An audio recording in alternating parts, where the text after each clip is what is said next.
Está começando mais uma academia. Na legislação aplicada ao chamado terceiro setor está a questão da imunidade tributária. Como ela é aplicada? Esse é o tema do trabalho de Marcelo Escobar, que vamos acompanhar a partir de agora. Imunidades tributárias aplicáveis ao terceiro setor.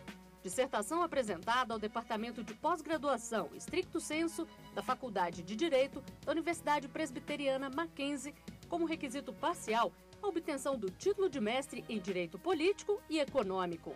O estudo é de Marcelo Escobar. E para debater o trabalho, recebemos o professor de Direito Tributário e também professor do mestrado e doutorado da Pontifícia Universidade Católica de São Paulo, Robson Maia Lins, e o procurador de Justiça do Ministério Público do Distrito Federal e Territórios e doutor em Direito pela Universidade Complutense de Madrid, Eduardo Sabo Paes. Obrigado, doutor Eduardo, doutor Robson, muito obrigado pela presença, por participar do Academia de hoje. Nós vamos conferir agora um resumo deste estudo. O estudo analisa a doutrina e jurisprudência sobre as imunidades tributárias aplicadas ao chamado terceiro setor. O autor mostra quais são os requisitos necessários para que essas imunidades sejam reconhecidas. Marcelo Escobar, muito obrigado pela presença, por trazer o seu trabalho para ser apresentado aqui no Academia. Inicialmente, eu gostaria que você nos dissesse, falar sobre a metodologia. Perfeito. Primeiramente, eu gostaria de agradecer o convite da TV Justiça, a gentileza e a disponibilidade dos debatedores, o professor Robson Maia Lins e o professor Sabo Paes. A intenção desse trabalho, ele advém de 10 anos de experiência em uma fundação privada ligada a uma universidade pública. Então, diante dos problemas que eu enfrentei durante essa década, na prática, eu tentei sistematizar tanto doutrina nacional, uma parte da doutrina estrangeira, principalmente e bem perfunctoriamente americana e da América Latina, e a jurisprudência, em especial a do Supremo Tribunal Federal. Uma vez que apesar do assunto ser relativamente recente, nós identificamos inúmeras decisões que remetem à década de 60, que são ainda, apesar de terem sido proferidas sobre outra égide constitucional, tratam dos mesmos assuntos ainda vigentes no sistema atual. Então, nós optamos por fazer um estudo histórico e sistemático. Então, eu digo histórico quando abordamos o que seria o terceiro setor. Então, toda uma análise histórica de onde surgiu esse termo nos Estados Unidos, como ele foi importado para o Brasil e quais seriam as críticas para a utilização direta desse termo. Também utilizamos essa análise sistemática e histórica quanto à imunidade, porque existem conceituações diversas por parte da doutrina, desde a sua inserção formal na Constituição de 46, e é um grande debate até hoje, onde faço uma ressalva, a intenção não é resolver nem trazer um conceito novo de imunidade, mas simplesmente fazer uma análise histórica e um comparativo em relação a esses conceitos. Isso no segundo capítulo, para a partir de então discutir propriamente dito o que seria a imunidade do terceiro setor. O que nós buscamos trazer, como eu disse, por base na experiência, foi segregar a imunidade aplicável não somente aos impostos, e sim uma parte destinada à análise da imunidade aplicável aos impostos e outra destinada às contribuições, porque vimos em vários tribunais de justiça do país e também em tribunais superiores algumas decisões que pecavam por essa ausência de conceituação. Então, a intenção seria dividir, fazer uma análise específica do que essas entidades teriam direito para reconhecer a imunidade dos impostos, um procedimento, e outro procedimento completamente diverso, outro arcabouço jurídico e legislativo para o reconhecimento das imunidades referentes às contribuições sociais. Bom, vamos agora conferir a bibliografia, parte da bibliografia utilizada neste trabalho. Imunidades tributárias, teoria e análise da jurisprudência do STF, de Regina Helena Costa, editora Malheiros. Imunidades tributárias, limitações constitucionais ao poder de tributar, de Aires Barreto e Paulo Aires Barreto, editora Dialética. Disciplina Legal Tributária do Terceiro Setor, Pesquisas Tributárias. Coordenação, Ives Gândara da Silva Martins. Coedição, Editora Revista dos Tribunais e Centro de Extensão Universitária. Professor Marcelo Escobar, você destacou 3 obras utilizadas no seu estudo, agora de que forma cada uma contribuiu? Primeiramente tem que fazer uma ressalva de que, obviamente, não foram as obras somente, claro que não só essas obras, nem as mais relevantes, sim as mais relevantes para atingir o objetivo da imunidade tributária. O livro da desembargadora Regina Helena Costa e dos Barretos, vamos dizer assim, por eles tratarem de questões formais, históricas das imunidades.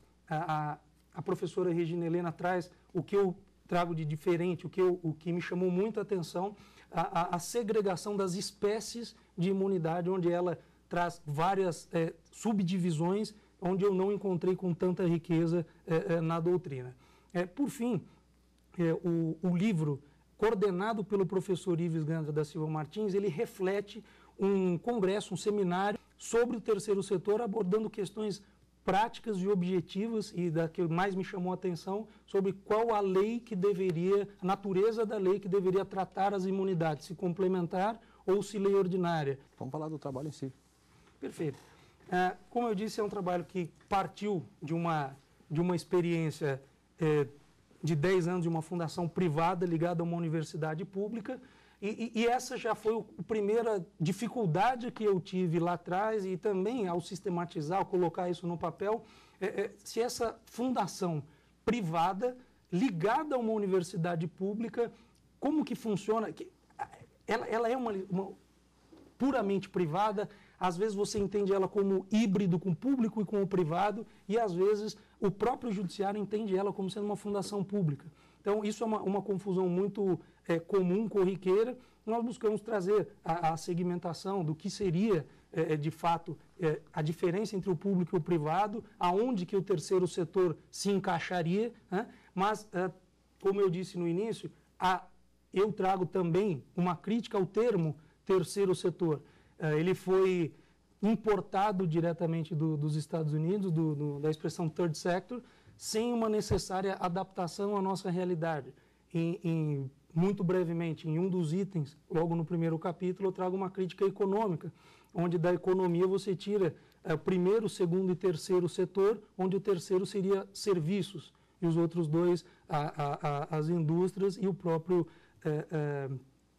governo. Então, já teria uma confusão inicial, para quem não sabe, o terceiro setor não é serviço? Não. Neste caso, o terceiro setor seria essa forma supostamente híbrida dessas entidades que trabalham sobre a égide do sistema do direito privado, mas com verbas e prestando, em alguns momentos, um serviço público. Eu faço uma divisão histórica dos conceitos de imunidade, trago as críticas da doutrina, apresento uma outra consideração minha em relação a alguns conceitos de imunidade, e aí entrando sim, no terceiro capítulo, que é o cerne da discussão, que são as imunidades tributárias do terceiro setor, eu fiz uma divisão partindo do texto constitucional. Então, como eu disse, primeiro eu analiso a tributação do terceiro setor referente aos impostos, né, que é prevista no artigo 150, 6c e parágrafo 4º da Constituição Federal, e posteriormente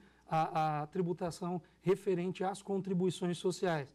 Então, como a redação, apesar de simples, ela traz muitos debates, eu optei por segregar dentro da imunidade referente aos impostos, primeiro o significado de instituições, né, para o objeto maior do trabalho. Eu chego à conclusão, inclusive partindo do trabalho do professor Sávio Paes, de que seria instituições no sentido lato, onde todas as instituições lá elencadas fariam parte. Trago o que seriam instituições de assistência social e de educação.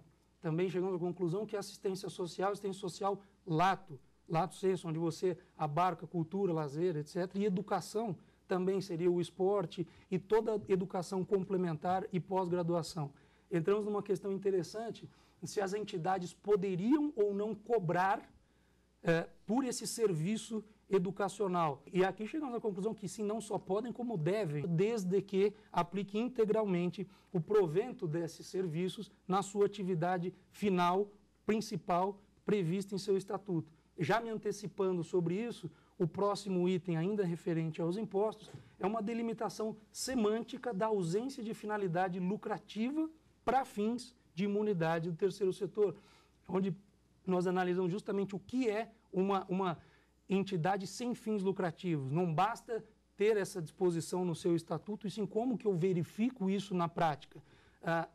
Tem questões que são importantíssimas, como, por exemplo, os requisitos que a Constituição permite, já também me antecipando ao próximo tema, que seria a natureza da lei que trata, que pode versar sobre a imunidade tributária do, entre aspas, terceiro setor, se lei complementar ou se lei ordinária. Entendemos, baseado em inúmeras decisões provenientes do STF, de que seria a lei complementar, portanto, Código Tributário Nacional, onde se destaca o artigo 9º, que praticamente é uma cópia do 156 da Constituição, e o artigo 14, que traz 3 requisitos: aplicar integralmente no país, não distribuir qualquer parcela do seu patrimônio, isso também houve uma alteração legislativa, que era de lucro e se alterou para patrimônio, e, por fim, manter uma escrituração contábil condizente com os livros que você tenha condições de apurar o que a instituição, a entidade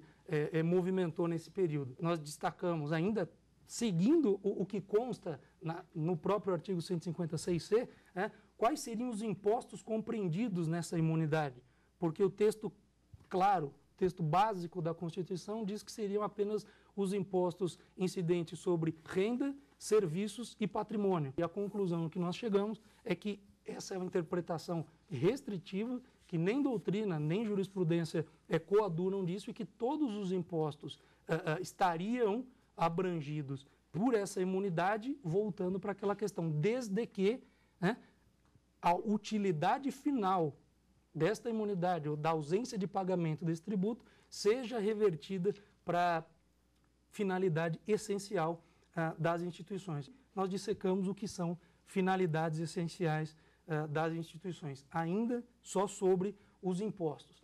Nesse aspecto, nós trazemos uma questão um pouco diferente, porque nós entendemos que, sim, todas as atividades podem estar abrangidas pela imunidade, desde que não esbarrem na livre concorrência. Por fim, agora até não sumarizando, mas como muitos dos requisitos das contribuições sociais são semelhantes ao dos impostos, faço essa segregação, faço essa divisão também, partindo do 195, parágrafo 7º da Constituição Federal, e o conceito e amplitude de entidade beneficente, que esse seria o mote, o que você precisa observar para ter o reconhecimento da imunidade para as contribuições sociais.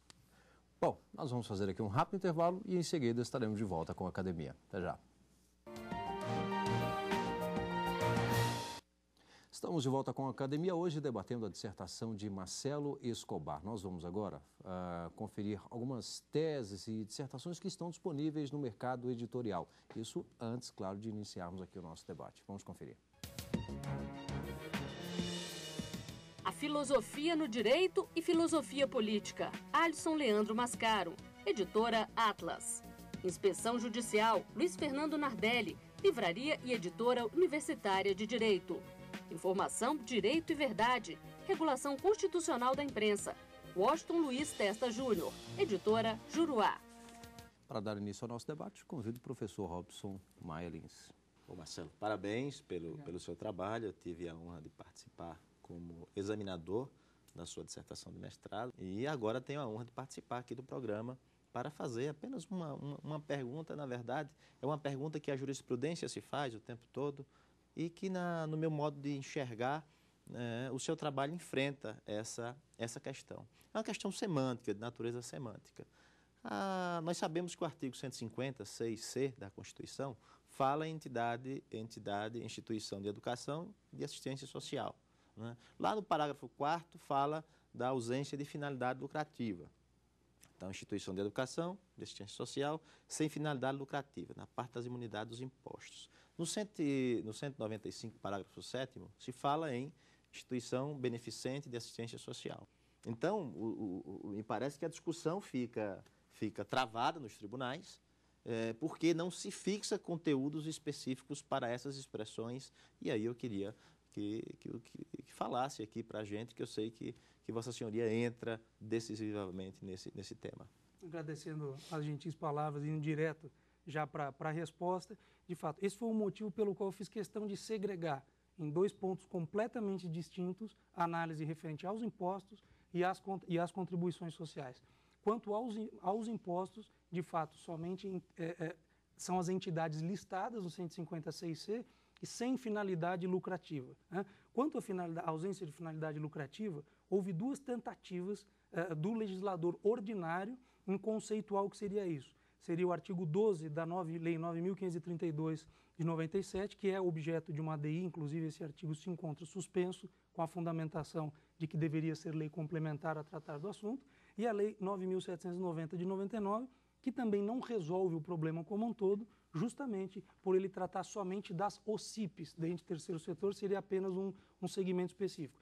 Nós trazemos algumas conceituações, aí partindo de contabilidade do que seria ausência lucrativa, né, ausência sem finalidade lucrativa, e chegamos à conclusão de que não é simplesmente uma diferenciação conceitual, de que as empresas comuns perseguem o lucro e as entidades do terceiro setor teriam superávit. Então, elas teriam, sim, como eu disse, elas podem e devem cobrar pelos seus serviços, observar esses requisitos do parágrafo 4º para fim de impostos, né?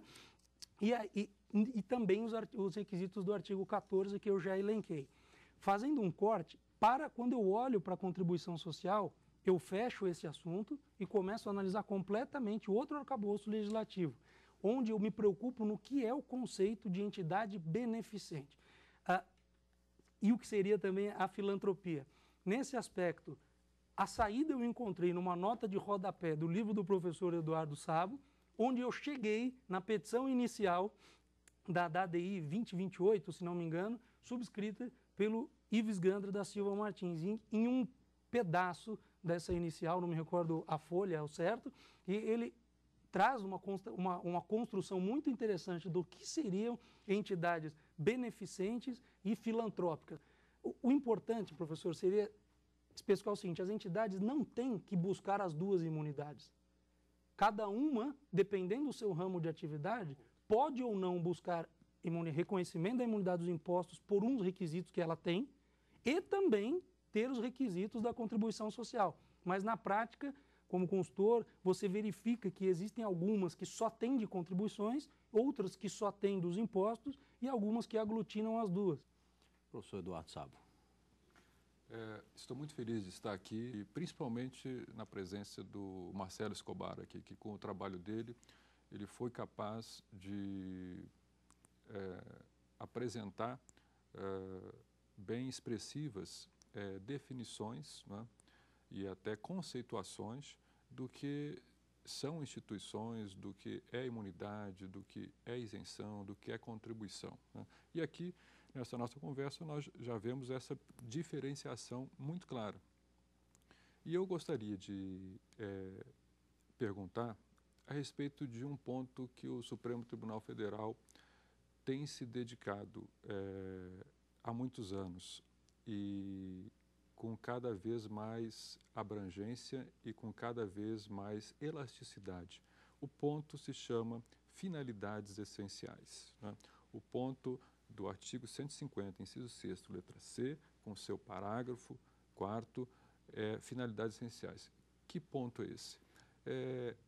Quais são as finalidades da entidade, ou seja, o que pode constar do seu objeto, ou quais são as atividades que ela pode exercer que podem ser consideradas imunes.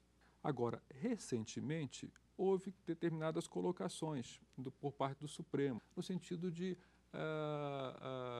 imóvel vazio, digamos. O imóvel pertence à entidade, mas está vazio. Paga-se o imposto, o IPTU, ou não paga-se o IPTU? A pergunta é essa. E havendo tempo, e eu espero que haja tempo, gostaria que falasse sobre um ponto muito central do seu trabalho e novidade no direito, atividade econômica. Ele foi capaz de fazer um link com a atividade econômica e de expressar, inclusive, uma teoria de que esse uso comercial poderia, no máximo, ser de 20%, sob pena de abuso. Professor, agradecendo também as gentis palavras. De fato, um exemplo, inclusive, que nós abordamos no texto é o caso do IPTU, onde a entidade teria o imóvel e poderia, em sendo reconhecida a imunidade deste imóvel locado para terceiros, ela poderia ter um problema mercadológico, onde eu, pessoa física, tenho um imóvel no mesmo prédio e fica muito mais barato alugar. Como isso é um encargo repassado para o locador normalmente, fica mais barato alugar da entidade do que do Marcelo, pessoa física. Isso seria uma disfunção total, onde nós não somos favoráveis para esse tipo de questões. Quando o senhor diz o que seria finalidades essenciais, e aí, de fato, infelizmente, nós temos que nos debruçar caso a caso. Na prática, nós verificamos que as entidades, quando começam, têm aquelas ideias maravilhosas, vão abraçar o mundo e colocam 20, 10, 15, 40 objetivos de que elas serve cultura, lazer, tudo. O que é um erro. O que é um erro, exatamente. Como eu disse no começo, ela foi criada para um objetivo, ela deveria perseguir aquele. Então, quando eu digo, não é só a simples análise do estatuto. Estávamos conversando antes do programa e dissemos que as únicas questões que as três esferas competentes podem requerer, além do artigo 14, são alguns requerimentos das entidades anuais para que essas imunidades sejam reconhecidas no município, no Estado e perante a União. E dentre esses documentos, eles pedem, claro, o Estatuto, a declaração de imposto de renda e o relatório de atividades, aonde, analisando isso, apesar da empresa no seu Estatuto ter 5 atividades, fica evidente que, na prática, ela só atua, o relatório de atividades dela é voltado para aquela atividade específica. E é essa que estaria abrangida pela imunidade. Ela pode, sim, ter pequenas outras atuações, e aí já caindo para a segunda pergunta que o senhor colocou, desde que isso não esbarre, eu trago a questão da livre concorrência, porque existe positivado a lei 8884 de 94, trata disso, um assunto extremamente complicado, o que seria mercado relevante, mas porque o mercado relevante de uma cidade do interior de um estado é diferente do mercado relevante de um bairro de uma grande metrópole. Né? Mas, em tese, você consegue sumarizar como sendo 20% desse mercado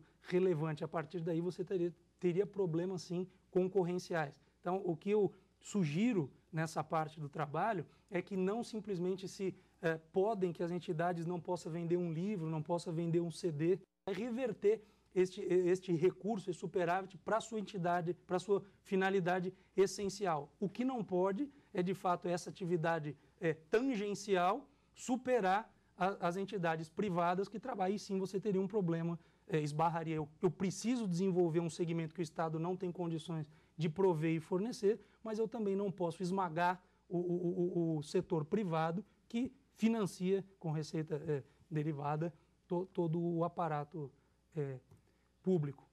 Excelente, ainda mais que nós temos que compreender que Estado é Estado, terceiro setor é terceiro setor, e economia é economia, cada um tem seus limites. Então, quando você colocou esse parâmetro, foi um aporte muito interessante para uma continuidade, quem sabe, desse trabalho a nível de doutorado ou muito mais. Perfeito, muito obrigado. Professor Marcelo Escobar, muito obrigado, parabéns pelo trabalho também ao Dr. Robson, Dr. Eduardo, muito obrigado pela presença. Lembro que você também pode participar do Academia, mande o seu trabalho para o e-mail academia@stf.jus.br. Este e outros programas da TV Justiça podem ser vistos em nosso site. O endereço é www.tvjustiça.jus.br. Obrigado e até o próximo encontro.